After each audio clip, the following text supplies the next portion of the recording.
किनारद कबार भारी कोइले विचार मन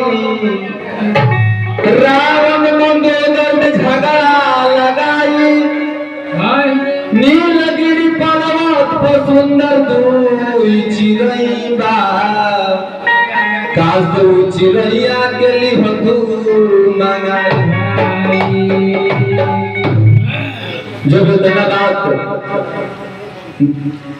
नारद भगवान मंदोदर को बोले तो बोले कि ठीक बा हम अपने पति देव से कुछ नहीं मंगा ले।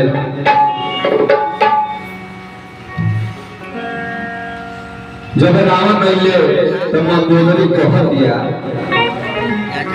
कि पर्वत पबाड़े दू अचिरैया राजा जी पर्वत पबाड़े दू अचिरैया राजा जी भई के ले आती राजा जी भई के ले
हमारा खातिर होई है भैया राजा जी हमारा खातिर होई है भैया राजा जी भाई के ले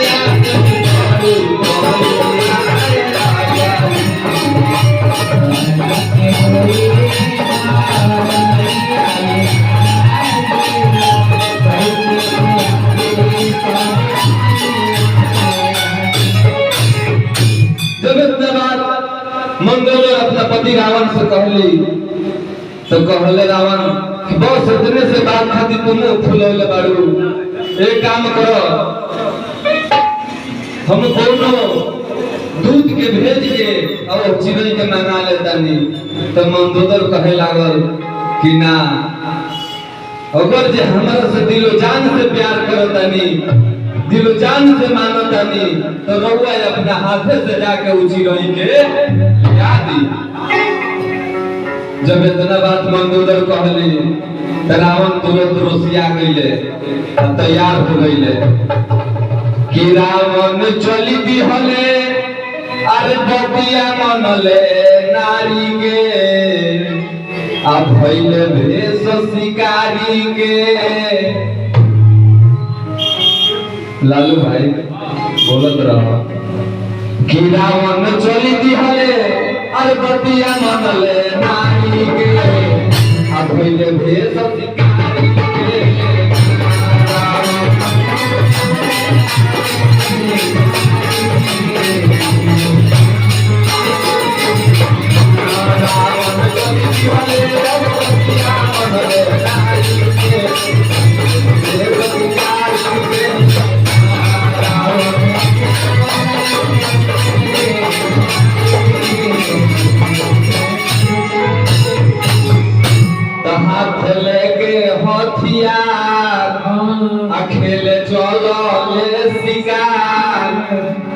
हाथ में हथियार तलवार ले ले क्यों जाता नहीं तुरंत अभी चिड़ैया के लिए ले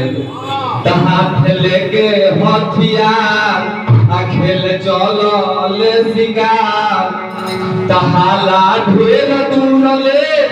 अरे फैलल बा रंगदारी के ढेर दूर ले चर्चा बा कि रावण के आगे के हुआ होते नहीं थे हाला ढेर दूरले अरे फैलल बा रंगदारी के आ फैले देश शिकारी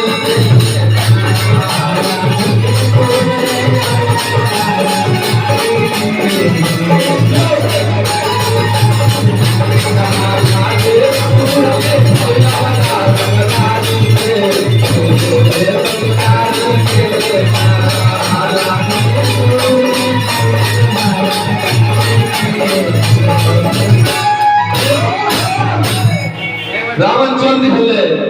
और केहू से पूछत जाचे से नइखन सैना साजत नइखन चल दिले ओइजा नीलगिरी पर्वत पर चिड़ै लोग इंतजार जटायु और संपादी दो भाई रहे लोग उन्हें संपादी जटायु के पंख कटा गए ऐसे हरण में वो दोनों भाई जटायु और संपादी तेज से देखत रहे लोग पहले भाव चेत होके लागत कैसे कितनी गुरु के मान भजनिया अपनी कोना भगवती भजनिया जवनिया जवनिया माटी हो जाई कि जड़ के लुआठी हो जाई भले वशिष्ठ भैया एक पनीर मिलो पुलाव मिलो लेकिन सब कहिए कि एक दिन जरा देवे के बाद कितनी गुरु के नाम बचनिया अपनी कोला भगवती भजनिया जवनिया जवनिया माटी हो जाई कि जड़ के लुआठी हो जाई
जिंदगी में अपना बाल बच्चा की बहुत परेक पड़ेला वो परेक में विश्वास होला लेकिन आजकल के समय का बा मोटा पाट पे